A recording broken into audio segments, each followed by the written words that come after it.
O tema do nosso jornal nesse momento é a inteligência artificial. Quem já usou aí o ChatGPT, quem já foi atendido no celular, né, com uma resposta automática, uma inteligência artificial que vai te respondendo ali à medida que você faz perguntas. Pois é, isso está cada vez mais presente no nosso dia a dia e é importante estar de olho e entender, porque é um benefício, mas também usado de forma incorreta pode trazer problemas. E o conteúdo é da Agência Senado, uma entrevista com o ministro astronauta Marcos Pontes, que traz mais informações, ele que já esteve na NASA, já foi ministro, né, da Ciência e Tecnologia, explica um pouco melhor quais são as medidas que estão sendo tomadas aqui no Brasil, inclusive para a regulamentação dessa questão das inteligências artificiais. Conteúdo muito bacana, curioso, acompanhe junto comigo, você que está no rádio em áudio e você que está no YouTube também com imagens. Inclusive, se você quiser assistir essa entrevista agora, vai lá para o YouTube do Canal da Notícia ou da Rádio Satélite FM. Vamos lá.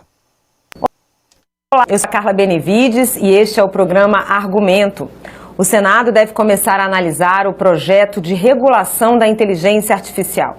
Essa proposta foi apresentada formalmente pelo presidente do Senado, senador Rodrigo Pacheco, e ela é fruto do trabalho de uma comissão de juristas que foi criada aqui pelo Senado. Ao meu lado está o senador astronauta Marcos Pontes, do PL de São Paulo, que vai conversar conosco a partir de agora. Senador, obrigado pela sua presença aqui no programa. Eu que agradeço, aliás, parabéns por trazer esse tema que é tão importante, né, para o Brasil, para a sociedade como um todo.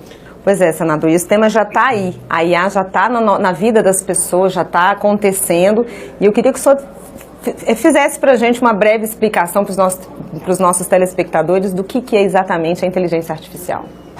Bom, você pode pensar na inteligência artificial como atualmente um programa, né, de forma simples colocada, como se fosse um software, com a capacidade de interpretação de uma quantidade muito grande de dados, seguindo certos critérios para que você tenha um resultado que você pode dizer que o sistema aprende através da quantidade de dados que ele trabalha e da comparação com esse resultado. Né? De uma forma muito grosseira seria isso. Mas ela tem diversas aplicações que estão já no nosso dia a dia e que vão estar cada vez mais. E aí, até o momento em que a inteligência artificial ela é utilizada como um assessor, vamos dizer assim, de dados, que consegue analisar muito mais dados do que nós conseguimos, resume esses dados dentro de certos critérios e nos traz possibilidades de decisão para o ser humano tomar decisão. É uma aplicação saudável da inteligência artificial. Lógico que ela vai ter em certas aplicações que tomar decisões por si, né? E ela aprende ao longo desse caminho, e aí onde surgem certas dúvidas que vão surgir, né, no tratamento ético disso aí, para não haver invasão de privacidade de dados ou tomada de decisões de forma que você possa atingir o ser humano na sua essência, ou a vida, ou muitas outras coisas, liberdade, assim por diante, tomada uma decisão por uma máquina. Então isso aí são cuidados que têm que ser tomados. Pois é, como o senhor falou, ela tem benefícios e também tem riscos, né? Esses riscos, a questão da privacidade é um deles, e tem também a questão do mercado de trabalho, né, senador? Que há muitas ameaças aí a postos de trabalho, e isso é uma questão que assusta também. Assusta de um certo sentido. Por quê? Isso eu tenho tratado isso há muito tempo, já, até antes do Ministério, enquanto na NASA também, mas no Ministério muitas discussões aparecem quando você tem um desenvolvimento da tecnologia e o medo de que a tecnologia substitua o trabalho humano. Mas, de forma geral, a tecnologia ela cria empregos e ela transforma empregos. Então, quando você fala de uma plantação de cana, por exemplo, cortadores de cana, aquilo era muito desumano, aquelas pessoas trabalhando ali. Hoje em dia isso é feito por máquinas e aqueles trabalhadores podem, devem e foram adequados em outras funções, né? Ou seja, usando mais a capacidade intelectual deles e não braçal ali. E assim é a tecnologia. Nós temos que preparar as futuras gerações para que eles tenham as qualificações suficientes para trabalhar com essas novas tecnologias. Inteligência artificial, mesma coisa. Senador, eu queria que o senhor falasse um pouquinho sobre a proposta que está em tramitação aqui no Senado, essa proposta que veio, né, desse trabalho da comissão de juristas, foi apresentada aí pelo presidente do Senado, senador Rodrigo Pacheco. Há algumas críticas em relação a punições, né? Alguns desenvolvedores acreditam que ficou muito severo para a parte deles, e aí eu queria que o senhor fizesse um balanço aí do que o senhor acha da proposta como ela está. Você tem uma comissão de juristas, Você pode ter um trabalho jurídico, um trabalho legal muito bem feito, muito bem formatado, mas esse é um tema técnico. Então, é essencial que você trate da questão técnica, tanto em termos de desenvolvimento das tecnologias necessárias. Hoje em dia a gente fala em software, também em hardware no país, para que o país não fique defasado com relação aos outros, então, e não fique com restrições acima do que deveria ter. Então, você tem que tratar da tecnologia, depois da aplicação dessa tecnologia nos diversos cenários e setores, e depois da implicação dessa aplicação.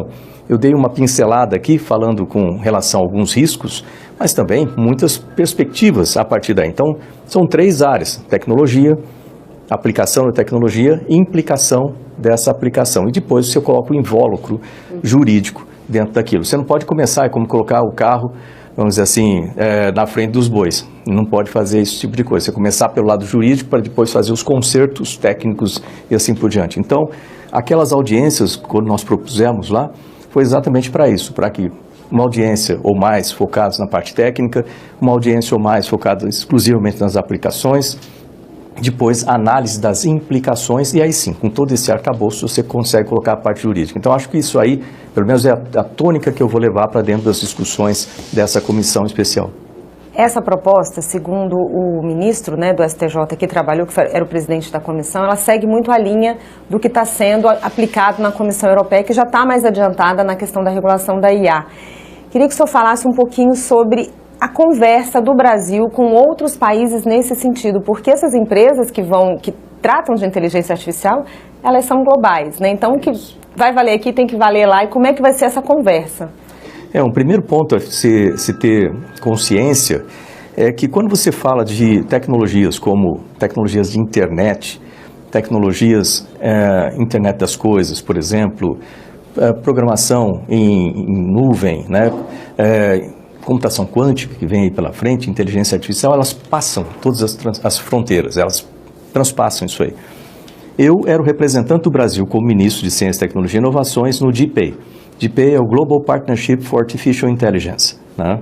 É uma parceria global para a inteligência artificial, composto por representantes dos países principais mais desenvolvidos, e eu entrei lá como país associado, a gente conseguiu chegar até no grupo diretor disso. Isso é importante, o Brasil participar dessas conversações. Não sei como está agora, se a ministra atual tem participado.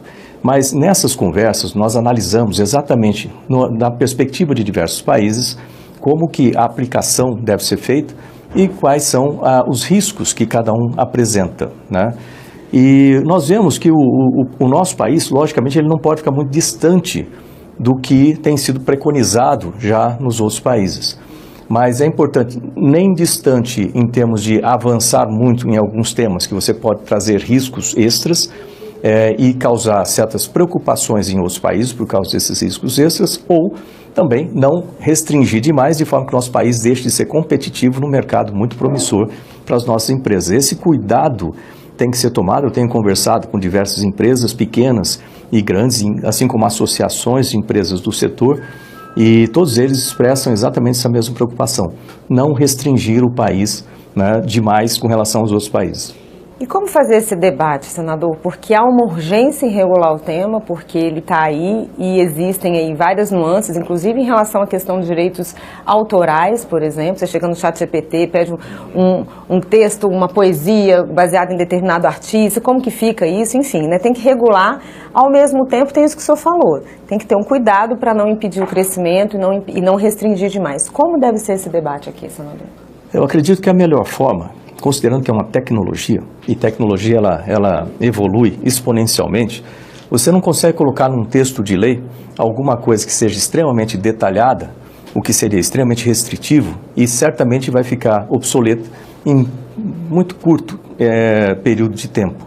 Então, é preciso que esse tipo de marco legal, esse tipo de lei, ela possa ser flexível o suficiente para atender às demandas do mercado e o crescimento, o desenvolvimento dessa tecnologia, e não ter que ser atualizada constantemente. Fica muito, eu acho que tem que ser feito com calma, né, com precisão e calma, com discussões pragmáticas a respeito do tema, e fazer no seu tempo. Ou seja, meu pai falava muito isso, ele falava assim, olha, meça 10 vezes e faça uma. Melhor do que fazer 10 vezes, medir uma vez e ter que fazer 10 vezes refazendo o tempo. Dá muito mais trabalho, consome muito mais energia, custo, tempo e assim por diante. Portanto, eu acho que a gente tem que fazer uma discussão pragmática do tema, com o devido tempo, ouvindo as diversas áreas, para que a gente tenha um texto que seja, que se adeque às situações que a gente tenha no Brasil, mas que também possa ser amplo o suficiente para atender às variações que nós teremos, né, com o desenvolvimento dessa tecnologia. E não frear o desenvolvimento. Não frear o desenvolvimento e outra coisa, não ter que refazer o texto daqui a pouco, porque agora isso aqui já não é mais aplicável. Então, isso é muito difícil de refazer. Um especialista que falou assim, a gente está falando, o texto está assim, mas já existe a IA quântica, que não está no texto. Então, a gente tem que ter cuidado para não limitar demais, daqui a pouco não conseguir incluir novas tecnologias, novas descobertas nesse texto, né? Tem essa questão. Exatamente. Se você vir, por exemplo, analisa o poder da inteligência artificial, certo? Em termos de análise de grande quantidade de dados, a interpretação desses dados, segundo atualmente com inteligência artificial focada em um assunto, vamos dizer assim, ou aplicada, você tem certas restrições quanto ao que aquela inteligência artificial pode, entre aspas, entender, né? Ou raciocinar sobre. Esquisito falar raciocinar, mas é basicamente isso aí. Agora, no momento que a gente tiver uma ampliação da capacidade de inteligência artificial em se tratar de temas mais gerais, onde você tenha sistemas que sejam mais rápidos para tratamento de todos esses dados, nós vamos ter uma capacidade enorme na tecnologia de inteligência artificial. Ótimo. Aí, se você pegar e, ao mesmo tempo, em paralelo, você tem computação quântica seguindo aqui no desenvolvimento dessa tecnologia. Quando somarem essas duas lá no futuro, vai haver uma multiplicação por fatores aí de potência de 10 na capacidade da inteligência artificial. E aí, a nossa lei vai ser capaz de trabalhar com isso? Então, por isso que ela tem que tratar mais de diretrizes, ela tem que ser mais inteligente, né, para tratar do tema com mais diretrizes, dando um espaço para que haja o desenvolvimento da tecnologia e as suas variações, mas não restringindo isso aqui demais, de forma que a gente restrinja o desenvolvimento e a competitividade do país no setor de tecnologia, que vai gerar muitos empregos, diga-se de passagem, nesse setor, mas também não deixando completamente em aberto para que algumas das possibilidades ruins possam acontecer. Lembrando que toda tecnologia disruptiva, ela sempre tem os dois lados. Tem um lado bom de aplicação, pensa em tecnologia nuclear, que é sempre polêmico quando a gente fala disso, né? Como ministro era responsável pela política nuclear do país. Quando você fala na parte nuclear, é sempre muito polêmico. Você, ao mesmo tempo, você tem uma tecnologia que permite tratamentos de saúde, testes diagnósticos e uma série de aplicações positivas, energia e assim por diante. Também tem a aplicação ruim da energia nuclear, né, para bélica.